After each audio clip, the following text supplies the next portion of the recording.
what's the issue? Why are multiple school systems across the United States, public school systems with the majority black children, why are they failing? They're designed to fail.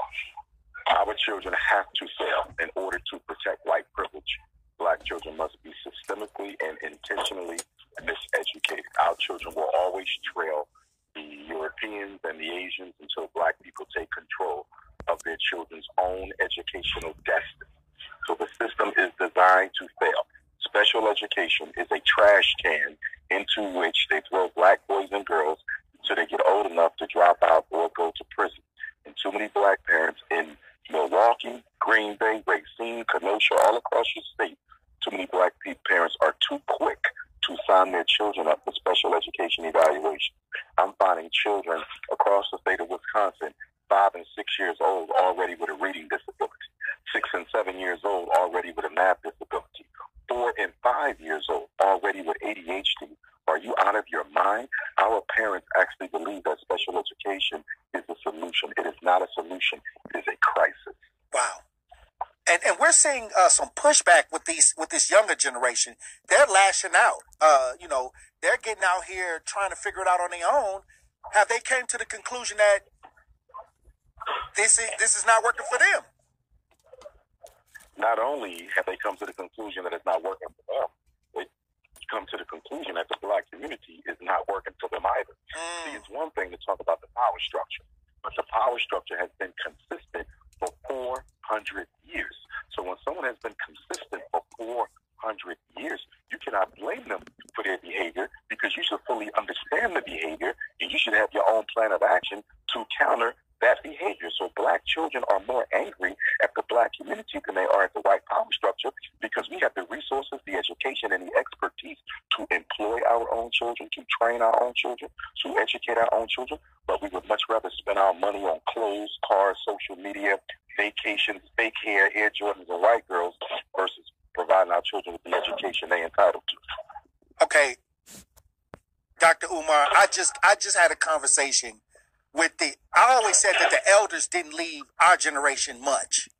And people get mad when I say that, because now the younger generation, they're just saying, hey, we going to try to figure this out on our own, And I think that when I was coming up, when I was around my grandmother, I saw black businesses. I was able to go and get things from black business owners.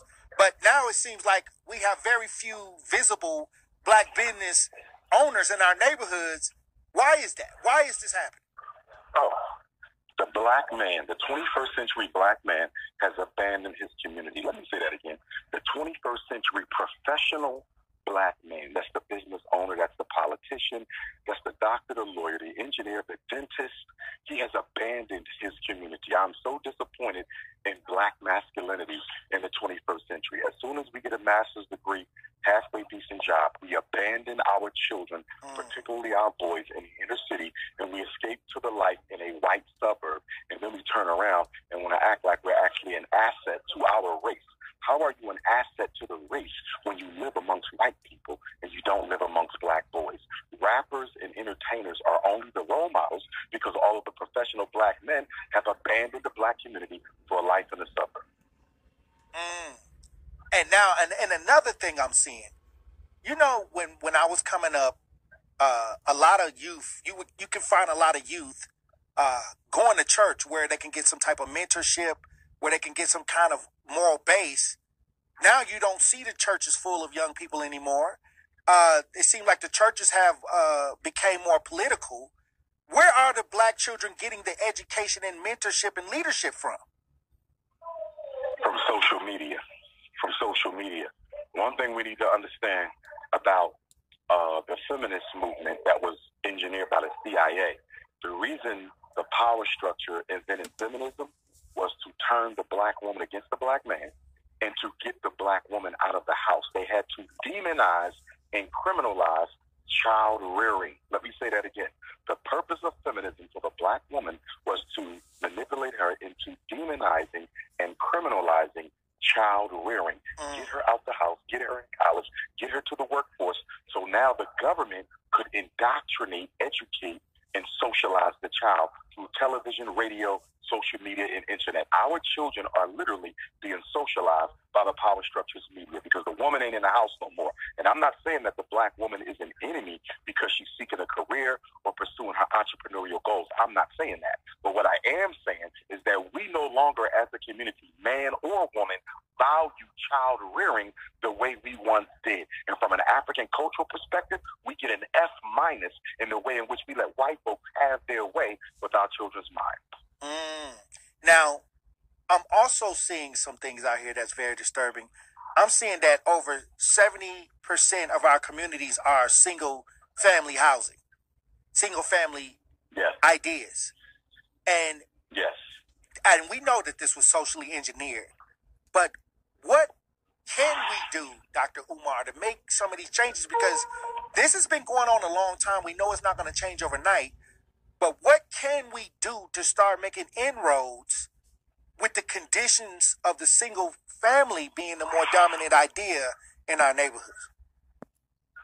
Well, the thing is, we have to address the causes rather than the symptoms. There is no single mother crisis without a mass incarceration crisis of black males. And there's no mass incarceration crisis of black males without an economic suffocation crisis of black males. This whole thing started in the 1970s when the government decided to defund the inner city, to take out the factory jobs, and to strip the high schools of the industrial building trade preparation programs. Once upon a time, black men had the skills that paid the bills. And when we had the skills that paid the bills, the electricians, the plumbers, the roofers, the auto mechanics, the welders, the HVAC techs, when we had that, we wasn't filling up the prisons. So in order to make sure we filled up the prisons, they stripped us of those jobs in the inner cities, and they stripped the inner city high schools of the ability to train our young men with those jobs. The blacks' home had a two-parent household up until the 1970s. Up until the 1970s, most of our homes had a mother and a father. They may have not been married, but they were in there together raising those children. You don't start seeing the rise of a single black female-led home until the 70s. Economic castration. And that's why it bothers me when I hear people talk about black-on-black crime and ain't nobody talk about no damn jobs and economic investment. Black men need economic investment. Our community is suffering from economic devastation. Where are the jobs? All I keep hearing about is prisons and police. So what you're going to do, you're going to hire more white people to terrorize the black community. You're going to build more prisons and hire more white police guards. So you know what they're doing? They're using black-on-black crime to fuel the white community's economy. And you know what? I always said that we talk about police brutality, Dr. Umar. We know that's a problem. But there's two gray areas in the black community that we don't speak on, and that's Child Protective Services and the parole office. Two gray areas that are working underneath, taking the children out the house of the black family. Oh, I absolutely agree. The parole situation has to be overhauled tremendously. And even along with the parole situation and even before the parole situation, we have to look at the plea bargaining that's going on in the black community. So many of our men and women who are doing hard time are innocent of the crimes they were accused of. They had to plea bargain because they didn't want to take a chance going in front of a racist judge who was going to give them the maximum sentence if they were proven to be guilty of the crime, or a racist jury that was going to give them the maximum sentence if they were proven to have committed a crime, although technically they were innocent. So we have to deal with the plea bargaining, but I agree with you, the parole situation is absolutely ridiculous. Black men are being bussed back to prison for the most minor offenses, missing a meeting, not being in the house at a certain time. Well, if he's running late from work because he did overtime, then he's running late from work. How about giving him a call first instead of being so hard on him? But we have to look at the economics of mass incarceration. We have to look at the people who are making billions and millions and hundreds of thousands of dollars by supplying black inmates with telephone calls, with slippers, with socks, with underwear, with books, with notepads, with pencils. Mass incarceration is a multi-billion-dollar business. Nobody wants to see black men stop going to jail, including black people, because if we did, we would be creating economic opportunity for our men and for our women, because right now black women are the fastest growing prison population in America. And to your point on Child Protective Services, the Black community should have been protested and overthrown the existing Child Protective Service situation. It is insane that a caseworker can show up to your house without a judge or a jury and decide that you are unfit to be a parent or that you're guilty of neglect or abuse and have your children taken away from you almost automatically. Right. That is insane. And no other area of American jurisprudence can a single person convict you of a crime without evidence and have your children taken away from you. We should have been had an all-out war against the Child Protective Service. And I'm an advocate for mothers that are getting their children taken, and I think they go into the montage or the mission statement that, oh, we're here doing what's best for the children, but we all know that the police say they're here to protect and serve. There's always an underbelly to a lot of these organizations, and the account is our families, our men, our children, our women. Give me that again, my brother. A lot of these organizations, they have the mission statement of, hey, we're here to protect the children, we're here to protect you. But there's an underbelly of these organizations where they are using Black people as accounts to make profit. Oh, absolutely. First of all, we have to talk about the non-for-profit 501c3 corporations in our community, many of which are ran by non-African people. We do have some Black people who do use the grant money effectively, but most of them are hustlers and opportunists as well. We just have to be honest. With all these hundreds of thousands of dollars in public funds that are being given out to all of these different community-based grassroots organizations, we are not seeing any changes at all, which leads me to conclude that most of the Black people and damn near all of the white people in the state of Wisconsin, across all of our Black communities, inner cities and ghettos, are guilty of poverty pimping. That's what they're doing. When you're getting money to serve the underprivileged and we don't see no results, no measurable gain, then you are a poverty pimp. That's all you are. And we are too comfortable letting people exploit our community's problems for personal benefit. I wanted to ask you this question. I couldn't wait to get you on. There's a question that I need to get a clear understanding of. It's really two things. I don't know how long you got, but it's really two things, because I know you're here for the educational component. But what do you think about the BRICS system in the American dollar? The BRICS system, Brazil, Russia, India, China, and South Africa, they are about to release their own currency, which is going to be tied to the gold standard in their countries.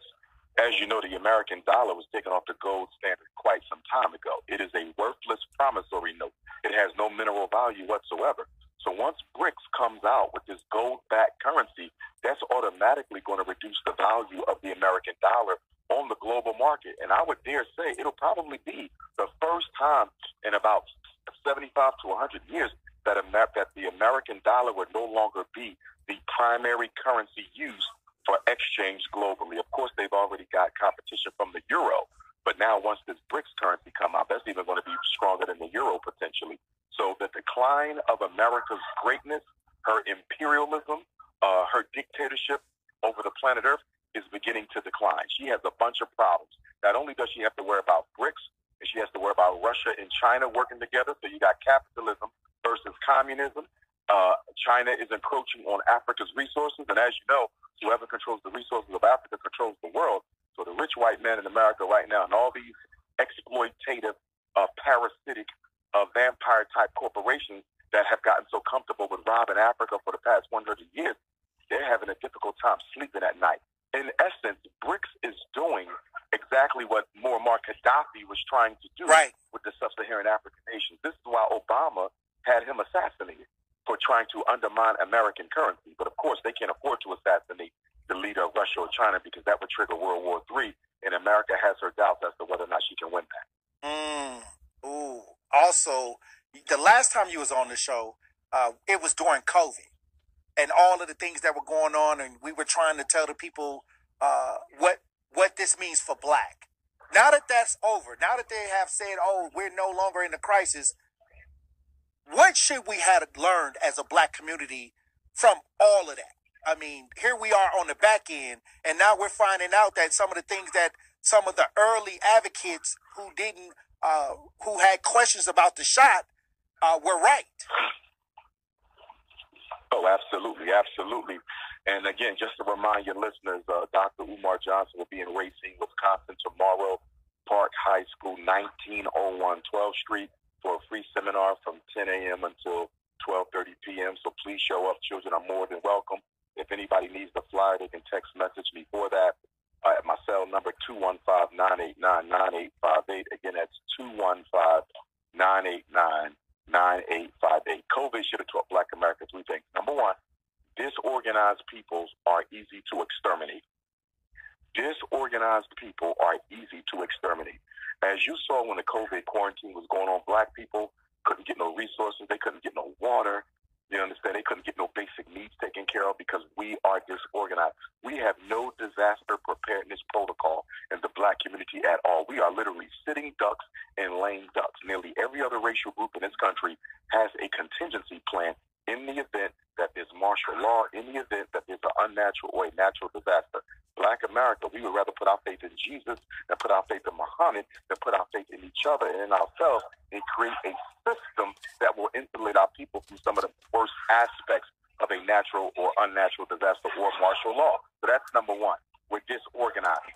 Number two, it also taught you that we had better start planning for ourselves because America no longer is interested in providing Black America with a safety net. We can very clearly see from COVID that they would much rather leave us out there to die. That COVID vaccination and that COVID germ was released by the power structure intentionally to get rid of as many Black elders as possible to reduce their dependency upon Social Security payments because they wanted to redirect the Social Security payments to the Ukrainians and the Afghani refugees. So let's wipe out as many old Black people as we can and give the SSI checks to the Ukrainians and the Afghans. Oh, wow.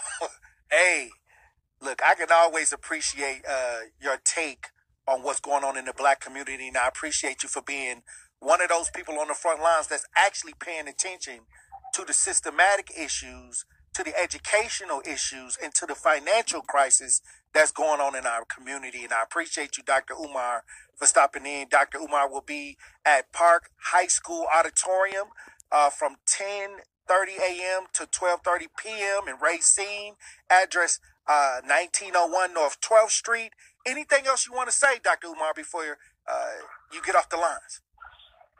Yes, I will be coming back to Milwaukee to do my Black Parent Boot Camp. It's a 12-hour boot camp where I train parents on how to be activists. I don't know when that's going to be because, as you know, we are entering the final phases of our renovations of the Honorable Marcus Garvey Elementary School of the FDMG campus in Wilmington, Delaware. And I just want to thank all my brothers and sisters across Milwaukee and the state of Wisconsin for supporting me these past 9 years as we raised the money purchased and renovated the school. And if all goes well, we're going to have a grand opening either towards the end of this summer, a community grand opening towards the end of the summer, or during Kwanzaa. We're thinking about having a grand opening during Kwanzaa week and celebrate the 12 days of Kwanzaa inside of the Marcus Garvey Elementary School. So I just want to say thank you to my Wisconsin supporters.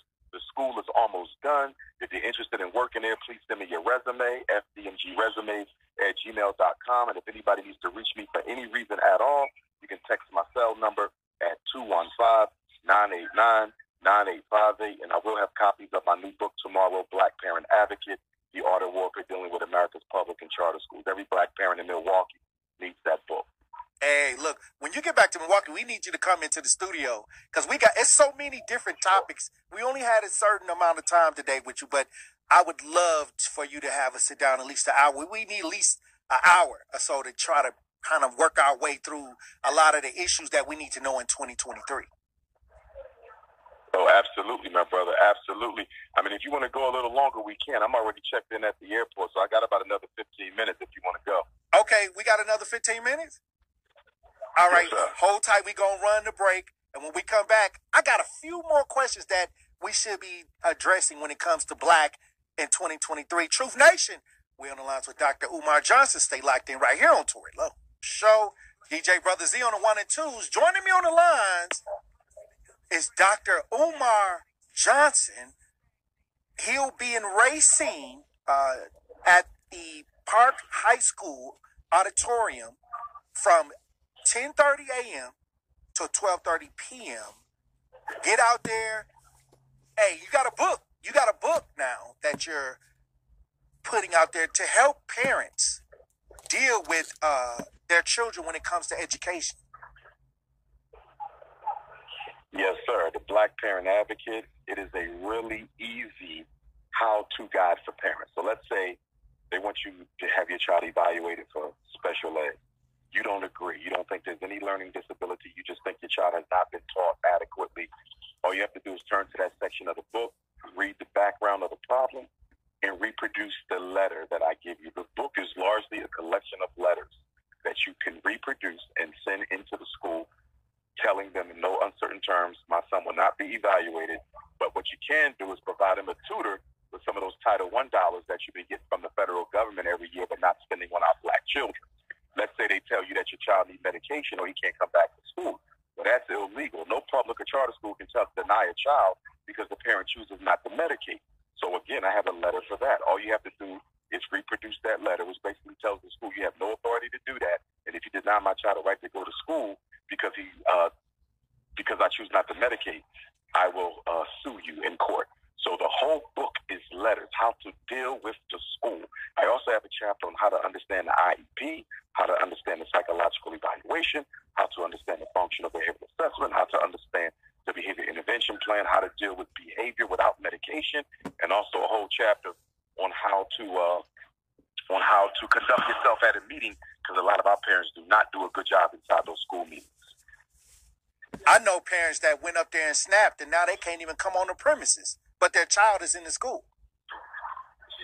Absolutely, absolutely. I know a lot of fathers like that as well. Can't go to the school because they showed up for a meeting with a white woman and didn't have a Black woman there with them. No Black man should walk into a school, especially if they have to deal with an aggressive issue. If it's not a conflict, it's okay. But if you got an issue that you have to challenge the school regarding, take a woman with you to balance that energy out. Because as you know, because of white privilege, a white woman's accusation is enough to convict a Black man. A white woman's accusation is enough to convict a Black man. So we got to be smarter. And Black mothers have to stop going into the schoolhouse by themselves.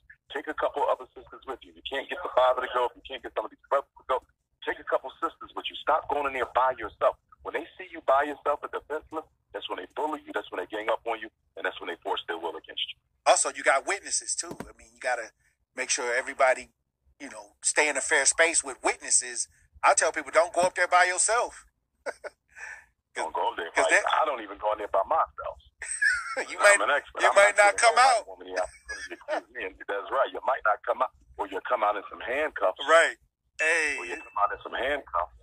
And but I'll tell you, we need to understand at this day and time that America is absolutely done doing anything for Black people. Not that she ever did, but the problem is we helped create this facade that America was literally sincerely interested in including Black people in the framework of this country. When Barack Obama got elected, we gave this country all of the positive press and all of the positive fanfare that it can handle. And after America got all that positive press and publicity from Black folks in America, once Obama left office after those 8 years, Donald Trump could come back to the racist agenda.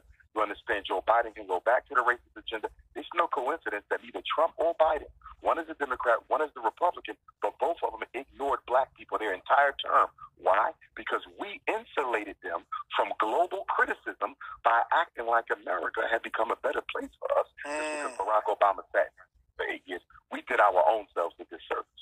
I agree. I always, people get mad at me when I say Black people need to be independent politically, and they get mad when I call the Democrats Democrats, and they get mad when I call the Republicans Republicans. And I think that we need to start really coming up with ways, political ways, at least on a local level, to put people from the front lines in these seats, so we can start getting people in there that can fight for real change when it comes to our neighborhoods. I totally agree with you, my brother. We approach politics like religion. All faith and hope, no strategy and analysis whatsoever. We've been voting Democrat for almost 100 years, 90 years, 89 years. And what has the Democratic Party done so great that Black people owe it our unquestioned loyalty for an entire century? That is insane. What has Joe Biden done? What has Barack Obama done? What has Clinton done? What has Jimmy Carter done? Are we kidding? None of them have done anything for black folks. What did Lyndon Baines Johnson and Kennedy do? Nothing. But we keep on voting because the church tell us to vote Democrat, the black politicians tell us to vote Democrat, the community-based organizations tell us to vote Democrat. And so we basically do it because we're told to do it, right, not because we get anything out of it. And as long as the Democrats know they get the black vote without getting nothing, and as long as the Republicans know they don't get the black vote without having to say anything, we'll never be taken seriously. Why do I have to take you seriously if I know I get your vote no matter what? Why? And I deal with all races when it comes to social justice. The police mess with everybody, so I get to see everything. The police beat up on everybody, but they really double down on our community, the black community. But I get to see when I'm in other neighborhoods, when they do political ideas, they want something in return. They don't just vote for you. They want you to do something to get their vote. Why don't we have ideas that say in order to get our vote, we need X, Y, and Z? Why is that not happening? Number one, we're politically uneducated. That's number one, politically uneducated. Number two, we have to stop using religion to solve political problems. We approach politics the same way we approach religion.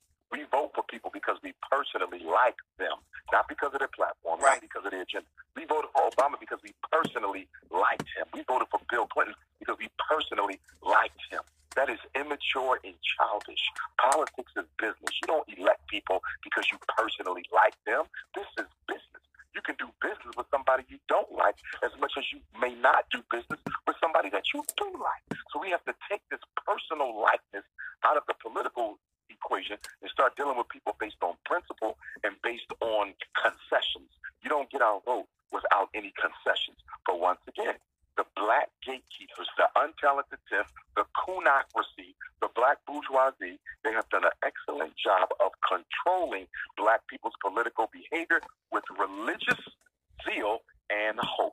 Hope is one of the worst drugs ever introduced into the black community. I could almost make a case that hope is a far more dangerous drug than crack.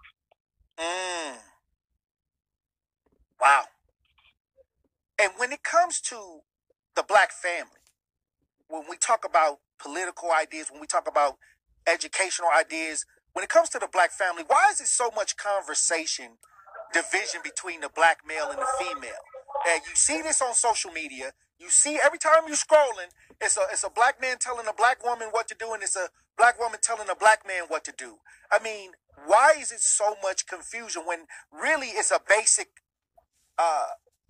DNA idea to bind and bond with the male and female energy? Why is there an issue?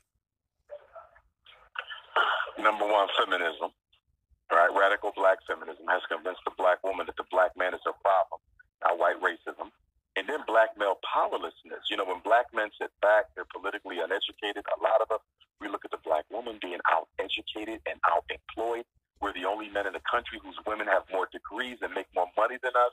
So we get angry at her as opposed to the system that is creating the disproportionality within the black home and in the black community. And we lash out at her.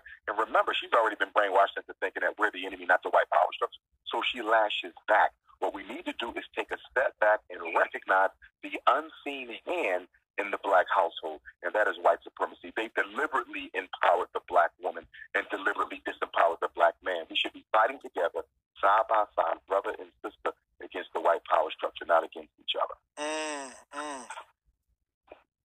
Also, let's remind everybody that you'll be out in Racine, doing your thing as usual. And to me, when you come, it seems like people get educated. Most people that come, they want to be motivational.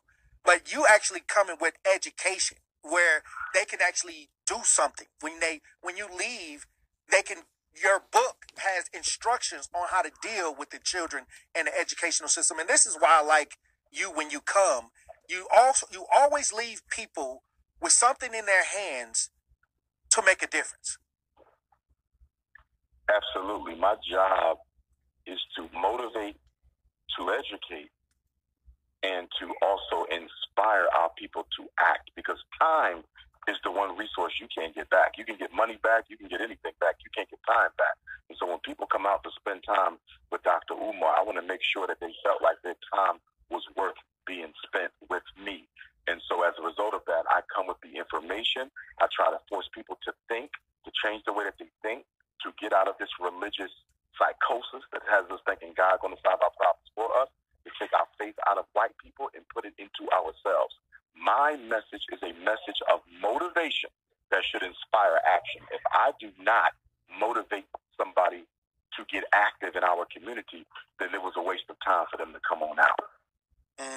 Well, let me get your last words. I don't want to take up a lot of your time. I know you out here. A lot of people want to get you in some type of meetings.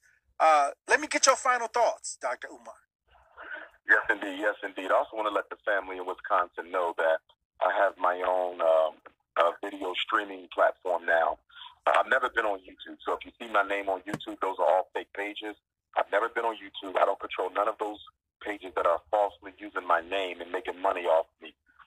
But my platform is www.drumar.tv. So that's www.drumar.tv. They can also get to that from drumarjohnson.com. They can also text message me for the link at 215-989-9858. But I'm looking forward to my first time in Racine. I don't believe I've ever been there. I heard that it's been hundreds of people who have registered for tomorrow's seminar, but we got space for more because, as you said, it's in the auditorium. So please come on out. Black parents in particular, stop being so lazy and stop being so comfortable with being uneducated about your child. I'm the only psychologist I know in America who does this. I don't know of another one who trains Black parents on how to navigate and successfully defeat the miseducation machine and the mental health monster. I don't know anybody else. So when I come to your town, you have to come because ain't nobody else preparing you and teaching you and training you in the art of how to protect your children from these institutions. I agree. Hey, look, and we appreciate you, Dr. Umar Johnson. Hey, look, we got to get back to black and by any means necessary. And you know what? I'm glad you said that, my brother. Get back to black. You know why I'm glad you said that? Because Black people have been strung out on multiculturalism ever since Barack Obama got elected. We think we're part of some sort of a non-white melting pot of all other cultures. We don't understand. How you doing, beautiful? We don't understand that brown people don't like us, yellow people don't like us, red people don't like us. These people dislike Black people as much as white folks do. But we think we have something in common with these other races and these other ethnicities.